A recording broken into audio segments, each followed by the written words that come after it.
Thank you for having me here today.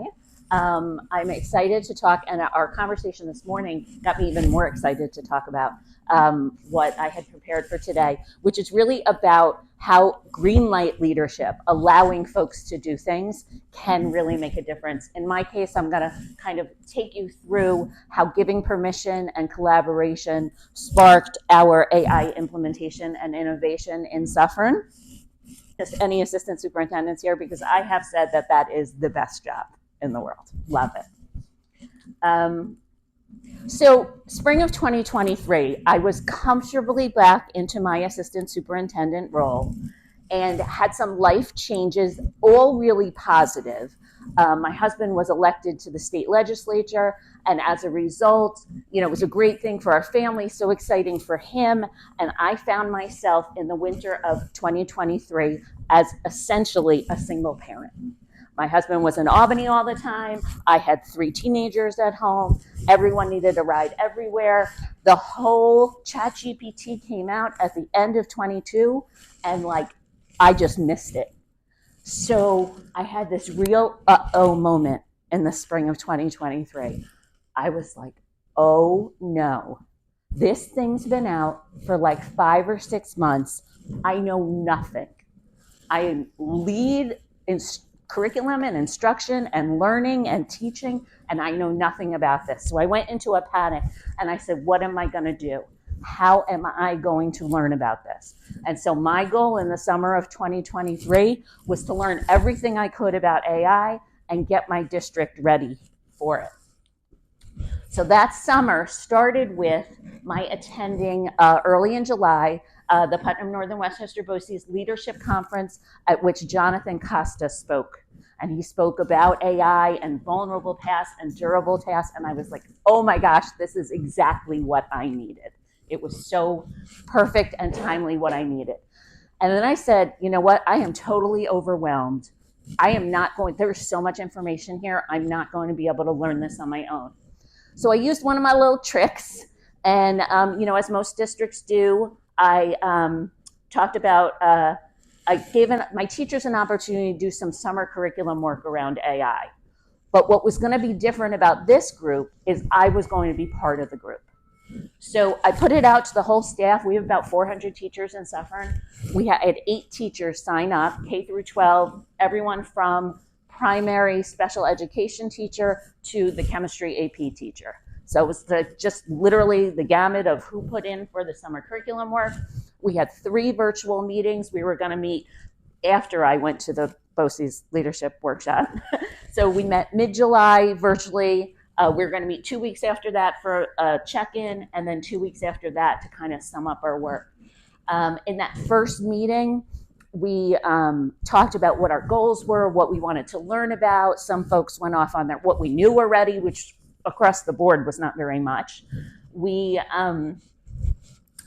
Some of the folks paired up, some of the folks worked independently, and we came back together after the first 2 weeks, and we all shared what we had learned, and literally felt like our heads exploded.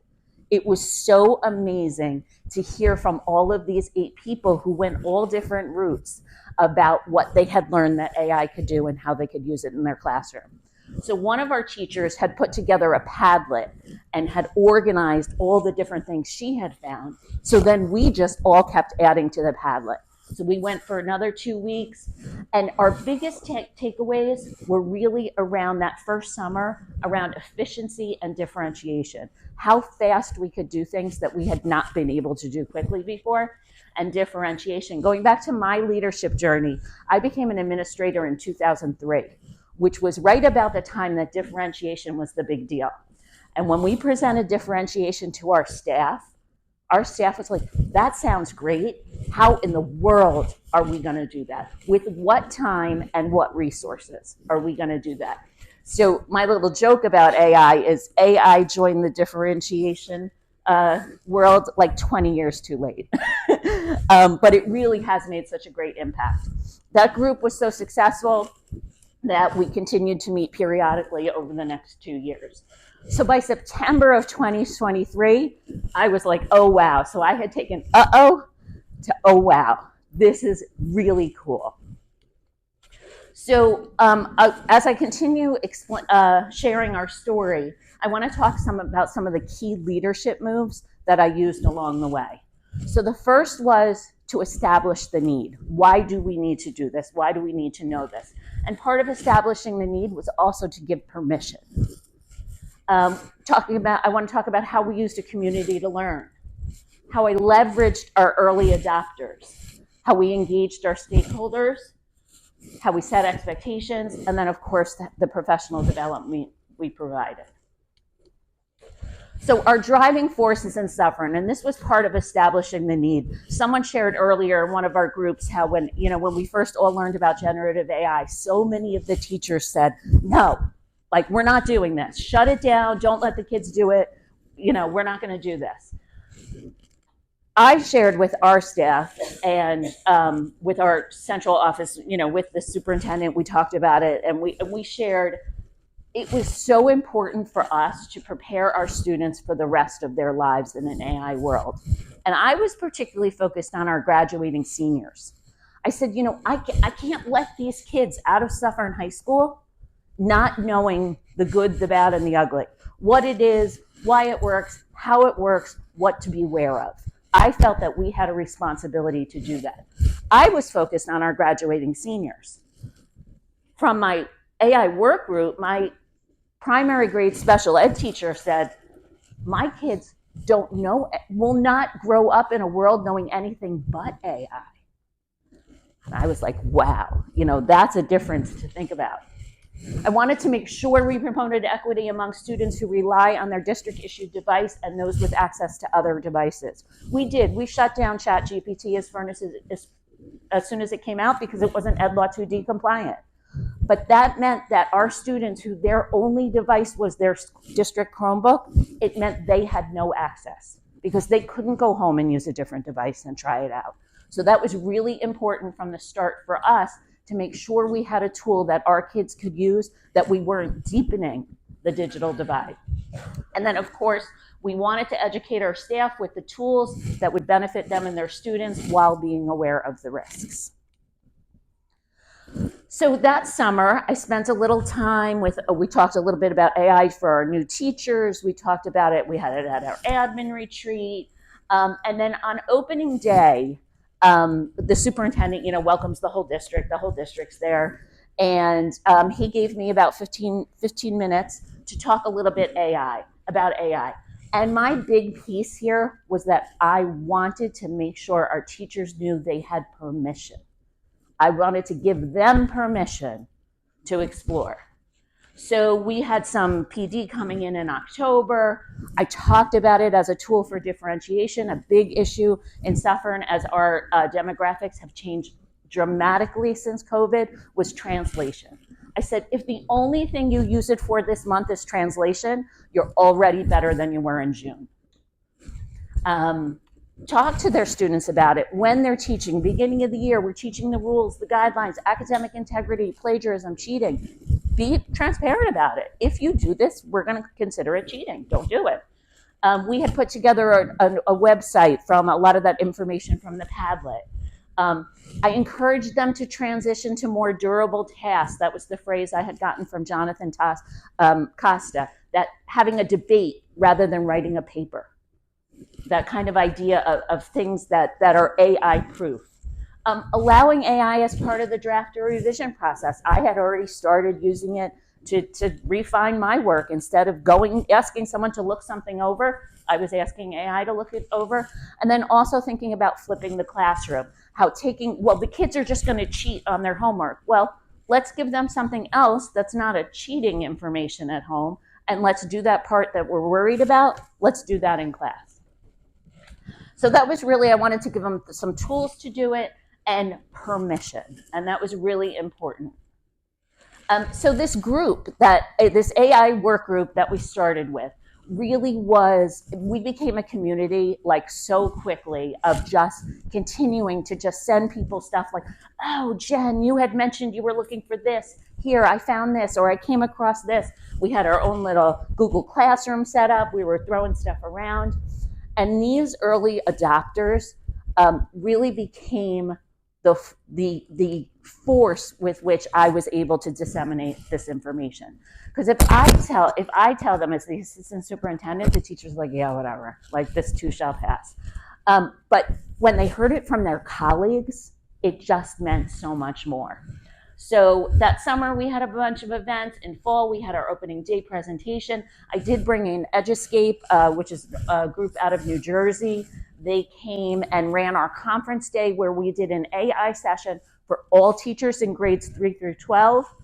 K2 couldn't go because they had some science of reading stuff. It wasn't that we weren't including them. Their priority was science of reading at that time. And then we participated in the Lyric ran a think tank. It was a 5-part series. The first and fifth were in person. The middle 3 were virtual. Denise, you were part of that, right? And that was run by Dr. Tara Natras, who, if you don't know Tara, she's worth writing down her name. She's awesome. I've learned so much from her. And we put a team together. I had some administrators. I had my DOT. And then I asked my English department chair. English department was our leader in saying, no, we don't want to do this.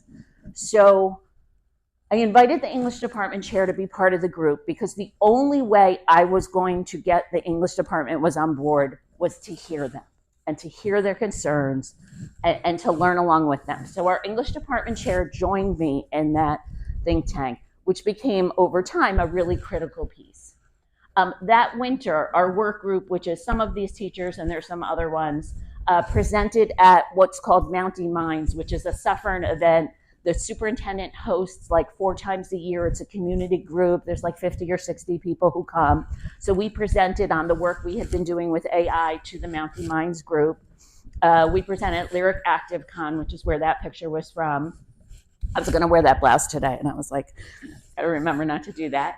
And then we shared a draft of our AI usage guidelines, because that's what our teachers were asking for. They said, we need guardrails. We need more for our kids. So we shared a draft at that time, which I'll show you in a minute. That day in March at our spring conference day, we had Dr. Tara Natras came and keynoted. We also had each of these teachers led a session, which were all standing room only. All the teacher sessions were standing room only. We had a school AI pilot because that went back to, we need a tool for our students who only have a district device. And then our English 12 students, remember I said one of our driving forces was our graduating seniors. So we wanted, so Tara met with, separately after her keynote, she met with the English 12 teachers for the entire afternoon to help them design what were they going to give, what were they going to share with our graduating seniors before they walked out of the building. And so this group became like a crucial mover of our work. So these were the draft guidelines. And they were very vague. It's okay if you can't read the words, it's fine because they're mostly just fluff, except for the bottom right. In the bottom right, we proposed the stoplight analogy, which is where teachers were expected to provide direction on the use of AI on assignments using one of the designations below. This is either a red light assignment, AI is not permitted, a yellow light, permission must be obtained, which we ended up changing, or a green light, students are encouraged to use AI. When I shared this with the staff on that March conference day, I asked them for feedback. And the feedback came back so strong was, all the blurb is too vague. All of the fluff is vague. We need more specifics, but we love the stoplight. Because I had put control in their hands. They had control. They determined what type of assignment it was. So this was part of this was engaging our stakeholders, sharing a draft, giving them the opportunity for input, and then setting those expectations. You have a role in this too as a teacher. It's your job to decide if AI can be used or not. And so this cycle of information became crucial to this process. I would provide some information. I would give them an opportunity for feedback, always anonymous. My favorite tool for that, by the way, is Thought Exchange. If you have the opportunity to use Thought Exchange, the way it uses AI to collect your qualitative data is amazing, top notch. And then I would make improvements. I would link it to the feedback. I would say on the survey, 68% of you said blah, blah, blah. So here I've made those adjustments. I'd been in the district 10 years at this point. My staff knew I read the surveys. I use surveys all the time. I get great response rate because I had a history of using it. These were some of the various quotes people shared along our AI journey. Everything from, we need to give our kids access, to, I'm not letting my kids use a platform that thinks for them. So ranged the whole gamut. But this was a crucial step in moving our work forward. A lot of these PD opportunities I've already mentioned. That first year, the 23-24 school year, was largely around secondary. Our elementary not only was focused on science of reading, but we were also going through a restructuring. We ended up closing a school and restructuring the other 4. So trust me, my elementary teachers had no bandwidth for anything more than that. We did end up adopting school AI, which was fantastic in our 3 through 8 sector. Our high school teachers they didn't think it was complex enough. They didn't think, it just didn't meet their needs. They have leaned more towards Magic School, and as a result, this year we have Magic School at the high school, and we have School AI for K-8. The simulations in School AI, I call it the sweet spot, when you can talk to the character from Diary of a Wimpy Kid, when you can talk to Malala. I mean, there's such a sweet spot there in upper elementary. Were those actual adoptions? You buy licenses? The first spring, no. Last year we paid for School AI. This year we're paying for Magic School and School AI because we piloted last year. All teachers, all students, or just Magic School is all teachers, all students at high school. School AI is all teachers, all students, K-8. Okay. Okay. I went the wrong way. All right, wait. Let me just. Okay. And a lot of that has to do with Ed Law 2D. We wanted to make sure our kids were safe. So I just want to talk about this group of folks that I supported. These were my early adopters. They went off and boom, they have flourished. We presented at Tech Expo. One of them presented at the NERIC Awareness Day on the use of AI in the primary grades, specifically in mathematics. Oh, okay. One of them is a participant in the ISTE and ASDE Generation AI Communities of Practice, and he has also created an in-service course in Suffern that teachers can take over the summer for AI use in the classroom, which he's offered the last 2 summers. But we were still in this place. What are we going to do about plagiarism and cheating with AI? And this is where those expectations became really clear. I had said to the staff, what are your concerns? They told me this was their number 1 concern. What was I going to do about it? So back to that 5-point series, I had a turning point. So I had the English department chair on the team with me. And we had been through these 5 sessions, gotten to know each other a lot better because we didn't know each other particularly well prior to this. And I said to him in the last session, and this was one of the in-person sessions, and I said, tell me, take me back before COVID. I don't even want to talk about COVID. Take me before COVID and tell me how many instances of plagiarism and cheating you had on average, 2017, 18, 19, are we talking dozens or are we talking hundreds? And he looked at me in the eye and he said hundreds. And I said, well, AI is not our problem then. If we had hundreds of instances of Turnitin catching plagiarism, this isn't about AI. And that was a turning point for me. That was my final, okay, I'm moving forward. We're going forward with this. And so we came up with our guidelines. These are published on the Suffern High School website. We stuck with our spotlight because that was the feedback I got. They loved it. So we used yellow. We adapted a little to be limited use of AI as indicated by the teacher. So it wasn't about permission anymore. It was the teacher could still control it. You can use it for this, but you can't use it for that. kind of idea. One of our projects, one of the ways the teachers used it a lot was if you had a group that was frustrated, that was stuck, couldn't make a decision, go put some ideas in and see what it comes back with. Maybe they'll start you off. We had expectations for student use. The big thing is here, students had to use their Google account. They had to show their revision history. They could no longer do it at home on their whatever device and copy and paste it into Google. We need to see your revision history. If you can't show us that, it doesn't count. That was the big one there. Citing their use of AI tools, which is something we taught them, asking for permission, noting. Do you all? I don't know Magic School that well, and I don't know the other one at all. But are you actually allowed to see the script, each level of scripting? Yes, and that's part of what you get when you buy it. So that you could see script and then revise script and then revise script? Yes, and you can see the conversation the kid had with the tool, the chatbot. Okay, good.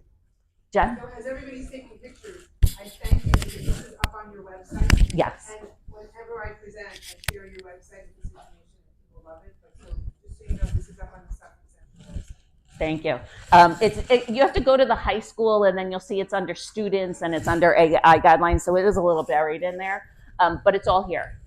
And then the big thing the teachers wanted was the procedure for addressing a suspected misuse of AI. So here, first thing I said was the teacher, you need to look at the specific instructions you gave your students. After you've done that, you can use the results from an AI detection tool, noting that there are errors in AI detection tools. Look at the student's revision history in Google, and then compare this work to either a previous sample of student work, or what do you get when you put the prompt into AI? Does it look similar to what the student gave you or not? The next step, and because I'm pressed for time, I do have a video clip, but it's like 2 minutes.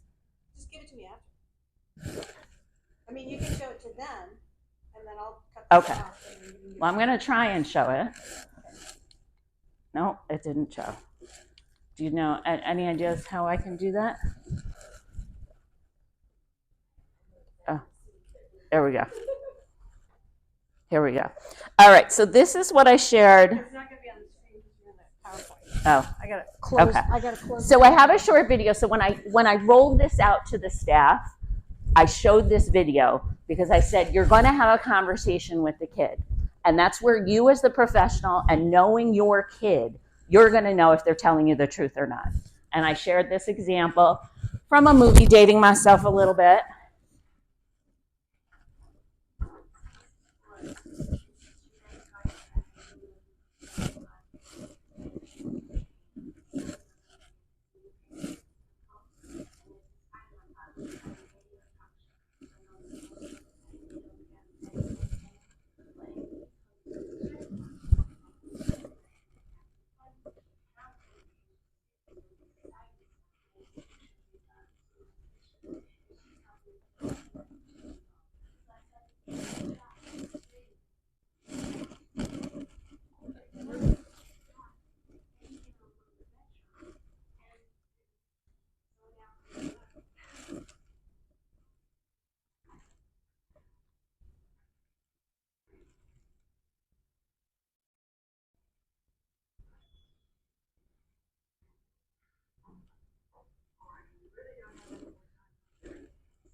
And does anyone know what movie is that from? Working Girl, yeah. So I shared that clip, and basically, in a nicer way, that's the conversation you're going to have with the kid. If the kid can talk to you about decisions they made in what they wrote, then that's great. If the kid can't talk to you about it, well, then they probably did use AI. So that next step, which is a little bit further back, maybe 20, it might be slide 20. Yeah. So the next thing was to have this conference with the student. Ask the student, what did you do? How did you write this? Tell me about your process. Process became more important than the product, that you have to be able to explain the process, not just the product. Look at the Google history and all of that. And then next, the teacher and the kid come to a realization. Either, okay, kid, you convinced me. You didn't use AI. Great, let's move on. Or maybe you did misuse AI, and let's use this as a learning experience. We do have guidelines, of course, for plagiarism and cheating that depend on the student's age and grade and all of that. If appropriate, they could implement those. If appropriate, it would get escalated to the building level. Very important that the teacher have to call and explain, talk to the parent about it. And then, okay. And so that's kind of how it sums up. I will say that in the 24-25 school year, not a single incident rose to my level in central office. There were plenty between teachers and students. There were plenty at the building level, but nothing rose to me in central. So that was important. This is an example of kind of that, then like getting school AI and Magic School just let our teachers go wild with creativity. One of their favorites was creating amusement parks of historical periods. This one is based on the Underground Railroad. Kids worked in groups, pictures generated by AI. So it was our early adopters, our expectations, our professional development, summary of the key leadership moves, again, that I spoke about earlier, and our driving forces. And then I'm going to leave you with these two quotes, because this is kind of how I left each of my presentations with our staff. If we teach today's students as we taught yesterday's, we rob them of tomorrow. And I think about those kindergartners who only are going to live their entire lives with AI. When I think about that, and then in terms of our seniors, if not now, when? And if not us, who? If we're going to let them out our doors without sharing this information, then we're doing a disservice for them. So thank you very much.